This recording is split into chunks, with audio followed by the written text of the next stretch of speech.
What's good, everybody? Happiest of Saturdays. Welcome to the Mrs. Best Reviews channel. I am Mrs. Best, and we are here to do our weekly recap of Love After Lockup. This episode was titled True or False. My. Now, we're going to get into a bunch that happened on this episode, but I did enjoy it. Parts of it were funny, parts of it were off the wall. And overall, even though it's clear some of these couples will not work, it's still enjoyable to watch them. So shout out to WeTV for that. So we're going to start the episode after the people it's named after, which is Shantae and True. And we last see True going to the gym with his sister. Now, his sister, I can't get mad at her. She is sticking beside her brother, but then at the same time, in the form of like being a woman, like she know what she doing. So his sister invites a friend to the gym, Tisha, who has some type of history with True. Now, it turns out they never met in person, but they did talk to each other while in prison, which proves that True was talking to more than just Shantae. Now, we see that this woman, Tisha, also goes by the name of Shantae, and she's essentially lusting after True. And she shows up to the gym and he is asking her like what he and her are gonna be, which I'm like, you could tell he's very childish and has been in jail for a while because he's just like, what we gonna be, and I'm just kind of like, you the man, you tell her what y'all gonna be. Why are you asking her for permission, sir? I don't understand it. But he asks her what they're gonna be, and he tells Tisha that he is in a relationship and says that he has a lot on his mind, and basically starts to divulge some of the relationship problems he has. Red flag number two. Like, you should not go talk about your relationship woes with somebody that clearly wants you. Cause they just gonna be like, okay, that's all the reason for you to come over my way. You know what I'm saying? So it is what it is, but obviously he's on some other stuff. Now, Tisha don't care that True got a girl or not. She's still gonna be interested. And I don't know why men don't think like with females like that. Like, what if they get tired of you and start entertaining somebody else on you? You see what I mean? Like, it's just a revolving circle of foolery. Now, the sister feels like Shantae is too boring for True because she just like to stay in the house and things like that. And this woman Tisha's like throwing herself on him, being goofy, sexual, aggressive, and the sister feels like that's better for True. Which in some ways it might be a little bit better for him because I don't think he's mature enough to lead a relationship the way a man his age who hasn't been to jail would. And that's he's been in jail for a long time. You can't really gain maturity in there. So I can understand it, but then at the same time, it's not okay. Now, he goes back to the Airbnb that Shantae is at, and Shantae is upset because he has been gone all day long. And he ain't been answering the phone. And to her understanding, he was just supposed to be going to the gym. Now, the gym turned out to being gone all day. So she explains to him that it's weird because she feels like when he was in jail he had a lot of issues with his family. He did not like those people, and now that he out, he's spending all this time with them. And I'm like, okay, yeah, that's irritating, but it's his family, so I feel like he has the right to be up and down with them in terms of how he feels about each other, because what family is not that way? You know what I mean? So I partially get him, but I also understand where she's coming from. Now, she explains that she's going to go back home to the house that she bought for he and herself in Independence, Missouri. And True says that he doesn't want Shantae to think that he used her, which I'm like, uh-oh, he about to dump her. He don't want to go back. Now, mind you guys, he's still on probation or parole, whatever it is. So I think he has no choice but to parole to her, which is why, even though he's like, listen, I don't want to be with you, but you could still tell he's trying to lean towards being in her space because he has to parole to her house. So he don't really have no other choice. Now, he says he don't want Shantae to think he used her. And then he goes back to saying, I like to be outside. And you don't, like alluding to her being boring. So she walks off and it's like, I don't care. And he takes $1,000 and says that this is proof that I'm not using you and gives her the money. I said, boy, that $1,000 don't mean nothing. This woman has spent close to $30,000 or more, and you think $1,000 is going to prove that you're not using her and make up for the 30,000 that she spent on you when you're wearing shoes that she bought, clothes that she bought, do rag and hat that she bought? The audacity. Now, according to Amber, a YouTuber who does and comments on Love After Lockup, these two, this may have all been for a storyline. I can't tell. Either way, I'm looking at everybody like they stupid. So then True pulls the manipulation tactic and he claims that he feels tricked. He feels as though Shantae did stuff just to make him feel obligated to stay with her or do stuff for her. He feels the reason that she did not visit him while he was locked up is because she knew that he would not like her. That part I do kind of agree with. The other stuff, no. But I do think she feels insecure. You can tell she's insecure about herself. And he talked about he loved to date white women and all this other stuff. And she's this black woman who's reserved and, you know, a little different.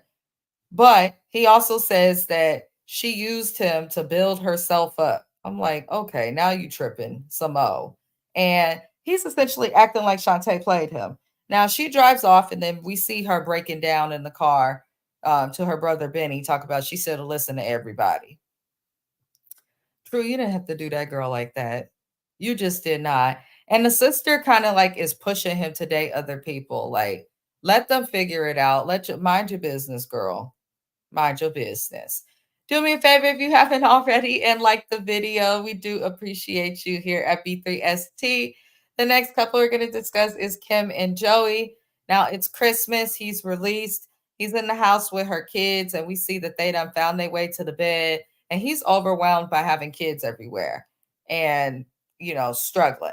So Christmas comes, the kids get their gifts, and then she takes him outside and she gifts him with a car, but this is the car that she puts air tags in so that she knows where he's at all times. And he does not know that there's air tags in the vehicle. If I have to track my spouse, if I have to have my man's location, I don't want the relationship because that means I don't trust my dude. That means I'm not sitting in my relationship with peace. You know, now if I suspect something, okay, fine, go through a phone, follow somebody, but to like place air tags so that you can know where someone's at all times without their consent, to me is a violation and taking some of his like independence, which I don't like. But she says if she catches him going somewhere he shouldn't be in the car that she gifted him, that he won't be allowed to drive. So how is it a gift if it come with strings? I hate people who do that. That's just like a personal thing. Like, oh, I'm gonna give this to you, but only if you listen in the way that I want. What if he decides to just go somewhere random? What if he decides he wants to surprise you with a beautiful date or a secret and you're following him to all these places and accuse him of something? Like, their whole relationship worries me, but apparently they're going to be on Life After Lockup. So it looks like this couple is going to last. Now, around, they're still going through their little Christmas, and she sees that he's been texting somebody like crazy. He won't tell her who he's texting, and then he leaves. Red flags. Now we see that he goes for a drive, and he's talking about he needed a break from her kids. Because I don't know if anybody else caught it, but did y'all see the little boy when they was in the bed throwing a fit and he hit her? He hit his mama because he was upset. I was looking at that like, oh, hell to the no. Listen, I come from an African American household where toddler or not, if you do that, you're going to learn not to ever do that again. So I was looking at her like, oh, she just took that hit. Kids be strong, y'all. Kids be strong. But I can understand him needed to get away and go for a drive. Doesn't look like he did anything bad. We just see him taking a trip down memory lane, driving the places he used to sell drugs, and showed us where his good friend, his best friend, passed away. You know, condolences to them if they come across this video. Um, you know, he just kind of strolled down memory lane. And then we actually learned that he's like, Kimberly is part of the reason I wanted to get clean. He said she was always on the back of his mind. That's either really good or really bad. But, you know, hey, in my opinion, too, whatever it takes. So we'll see what happens more with them next week. But he didn't go do nothing bad, Kimberly. Get a boy a break. And you got 2 kids under the age of 5. Get that man a break, girl. Moving on, the next couple we'll discuss is just Julian and Christine. Julian and Christine annoy me. He seems chill, seems really care about her. I think she still be high or because she be looking lit on the TV screen. And I hate how she moves her mouth like a camel chewing grass. I can't stand it. Now, we see that they had lots of fun together in the bedroom. Good for them. The weirdest people and the weirdest couples always have the best sex. I have noticed it. I don't know what it is. but they just do. Now, she wants to see her child, but is concerned about her mother. When she first admitted that she had a drug problem, she told her mom, and her mom used that information to get custody of her kids. She's trying to make it seem like it was something that simple, but they're not just going to take your kid from you because you're on drugs, the court. Like there has to be a lot more evidence that goes with that. So she's only telling some of the story, in my opinion. Feel free to comment the opinions if you guys feel differently. Now, he says that he is excited for Christine to meet his family, but we learned that Julian has not told his family that Justine was in prison and a drug addict that was robbing banks. Just Christine feels like Julian is ashamed of her, which is understandable. And I'm kind of like, he kind of made it seem like, oh, I want my family to get to know her first and then learn that information.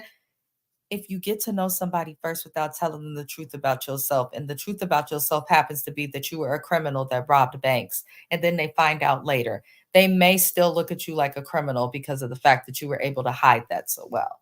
So I personally feel like Julian should tell his family the truth. But he pays for her to get her hair done. $100 and something. She could have curled that herself. But he pays for her to get her hair done, and she just looks so high with that hair. I don't know if it's just like she did so many drugs and she's permanently affected, but she just be looking like she's still on a good one. She does. Now, they go to one of her kids' house because one of her kids is living with her mother and the other's living with their father, I believe. And she goes to the one that's living with her mother and they bring a gift. And she hasn't seen her child in 7 months because she was in prison. And she gets extremely upset and emotional that she cannot see her kids. And she doesn't like the idea of moving to Annapolis with Julian because it's going to be much further away from her children. I feel two ways about this. You chose to do drugs. You chose to put yourself in a situation, unfortunately, that took you away from your kids. Regardless of it being an addiction and a disease, that's what happened. Why? I understand parents wanting their kids with them, but in this case where you kind of effed it up for yourself, at least try to think of the perspective of at least your kids are not in the foster care system. They get to be with people who love them. At least be grateful for that. I hope that she can like get to a therapist who can like help her to try to, learn to be positively optimistic about her situation. Because to rip them away from that, just to put them back in your household is in some ways taking them from their stability. So I do wish her well. You could tell her to pack, sir, but I hope that she, figures this out. Next couple we gonna discuss, and like the video if you haven't already. And shout out to our replay gang who watches when we are no longer live. We do appreciate you. We're gonna discuss Zaria and her bad skin and Troy. Now, his mama done come into their house to stay for a few days, and they discussed him not going back to Buffalo, which is apparently where he's from. They're in Syracuse right now. And we learned that Troy has another daughter, which we've been known because we've heard about the baby mama, and he has not seen his daughter in 7 years. But the mom then takes it to another level and calls the baby mama a bi you know what ch. I said, oh my god, why are you? Do not speak about that. This lady gonna watch the show and be like, nope, I'm not putting my kid around that because his mom does too much, and she doesn't have the right as someone who just abandoned her kid. Now, Zaria wants to be cordial with the baby mama one day so that the baby mama feels safe to allow Zaria around the daughter so that Troy could see his child when he would like, which is fair. But at the same time, Zaria was getting upset that his mom was talking about the baby mama. And they go to dinner, and the dinner's slightly awkward. Zaria's acting weird. And after dinner, Troy ends up sleeping on the couch because she is triggered by the fact that he defended his baby mama, which he did not. He was more so trying to get his mom to like be quiet about it. And if you had a problem with that, you should have said something instead of putting your man out. He didn't really do anything to you. So I didn't like how she handled that. Now, the next morning, she's still butthurt. She doesn't speak to him. She just goes straight to the bathroom. And they do talk. I did like how he respected her space and didn't do anything to escalate it. But I can tell by how she handles things, she's a little bit immature and petty in arguments or when she don't get her way. So I hope that they like start to work that through because it didn't make no type of sense. Now, why the mom was talking about going to church with no panties? She says she had coochie spray so that it smelled and right and was clean. And then she ate two weed gummies before going to church. I said, "Oh Lord." So this lady came off the alcohol to go on to something different. I said, "What a mess." Then the mom mentioned having sex with Troy's dad while he was married to another woman. I said, "Why would you say that on the car ride to church? What is wrong with her?" I said, "That's them gummies because it don't make no type of sense for anything to be that way." Now we get to the church, and I'm not trying to be funny, but nobody was in there but the film crew and a little bit of family and maybe one or two church members. It wasn't very many people interested in the church. And I was cracking up with Troy's mama was like, "Oh, this church in the hood." Because it was. It absolutely was.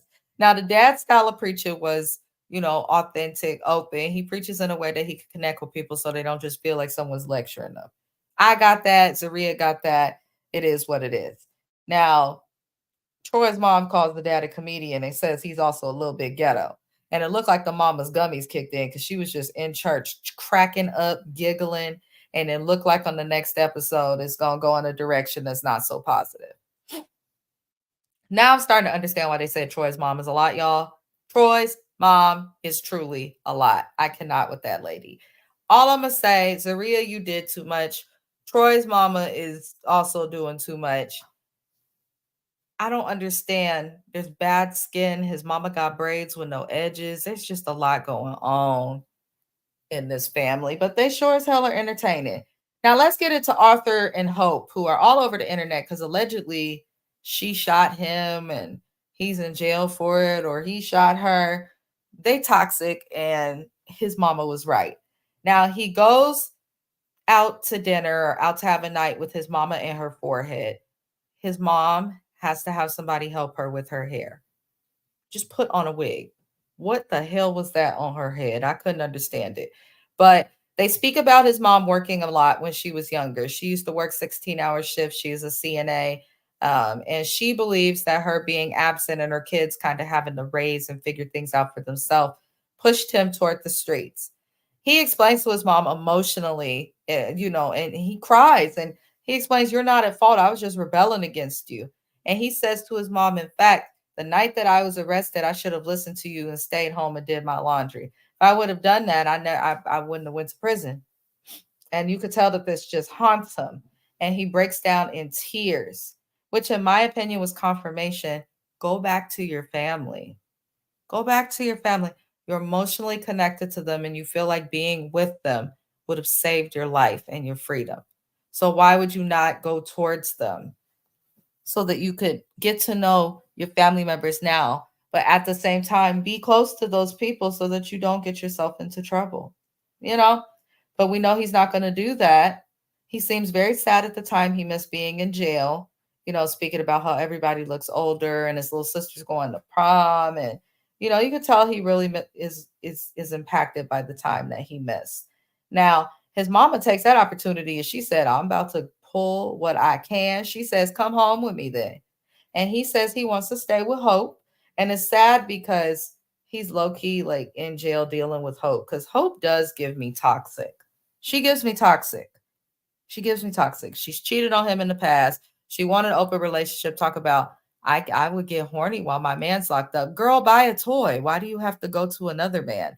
Let me tell y'all, if Mr. Best gets locked up right now, I'm buying the rose, the whatever they got.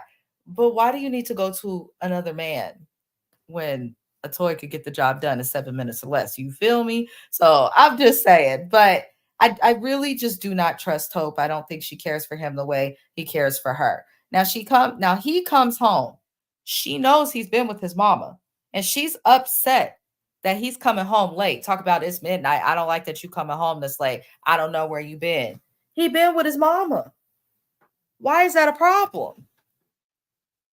I don't understand it. Listen, my mother-in-law get on my damn nerves too, but I would never keep my husband away from his mom. Like, why would you keep somebody away from their mom? A friend, foe, whatever. Why?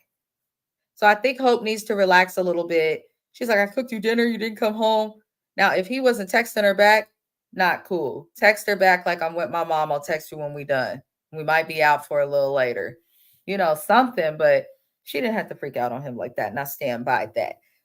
Like the video if you have not already. We're going to move into discussing our final couple of this episode, which is the Hot Mess Express that we know as Letitia with stiff leave out that sticks away from the rest of her weave, and Keith.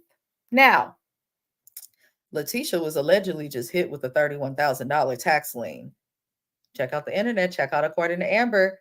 Uh, she is known to not pay her bills, always be in evictions and lawsuits and things like that. Last we saw, Keith was supposed to be eligible for some type of early release. She called to find out that he is not eligible to be released at all. Turns out the paralegal or something has not filed the paperwork, and she goes to confront the paralegal. And he explains that he himself was an inmate who used his skills to get himself out. They met this paralegal through another inmate. Now, the paralegal, I believe his name was Ben, says that he mailed a paper, and he shows this paper to the court that basically has detailed evidence proving that Keith's arrest as well as his sentence is illegal and should be expunged. Now, I don't trust a paralegal, and I don't understand why they wouldn't hire a lawyer in the first place. I really don't. A lawyer is going to know more than a paralegal, and a paralegal can only do so much because who has been filing papers on behalf of? Do you guys get what I'm saying? So I don't know if there's someone who understands law better than me. Feel free to drop in the comments and explain. I would love, love, love to understand, but the whole situation looks shady. Now, she also explains when she goes to dinner with her friend in another scene that she feels away because she does not know if Keith is going to come home. And when she says she feels away, it's because she feels a lot of stress with the fact she got an eviction notice on her door. She told her daughter that Keith was coming home and the little girl is crying. She threw a whole big thing with family telling them that he was coming home. Kind of find out he's not coming home. WeTV, why are they on Love After Lockup if this man is not getting out no time soon? Keep her on Love during Lockup for a couple seasons, like y'all kept Ty in the earliest seasons. But please don't have Letitia and Keith here unless we're going to see him get out. I don't care anymore. And I want y'all to encourage her to pay her bills if she's going to be on the show because it's getting a little ridiculous. Now, she talks to her friend also about financial stress that she's in. And when production asked her how her business is going in a confessional, Letitia broke down and didn't want to talk about it, tried to say, cut. Girl, you all over the tabloids, the internet, the millions of Americans' social security numbers was hacked. If you don't just talk about your debt, because at this point it'll protect you because ain't nobody gonna try and steal your identity with as much debt as she's in. Hell. So it's not the worst thing in the world. It's not. Anywho, beautiful people, that is it for this week's episode of Love After Lockup. I do appreciate everybody who watches us, whether you are live, thank you for the person that's here now, or whether you are watching when we're no longer live. I appreciate all of you for supporting us. We are a tiny channel and we're just slowly growing and improving. Hopefully, we'll have new microphones and things of that nature going forward, but I truly do appreciate each and every one of you. Like the video, we do have a music reaction video that just premiered on the channel. Be sure to check that out, like the video. We'll be back with another recap later in the week. I'll be streaming to you from the islands of Hawaii if the tropical storm don't get us too bad, and we will do our recaps that way. Later today, I'll be on James's channel, the Watch Your Mouth Reviews channel, helping to recap the Braxtons and Family Empire Houston. I hope you all enjoy your day, and I'll see you next time. Bye-bye.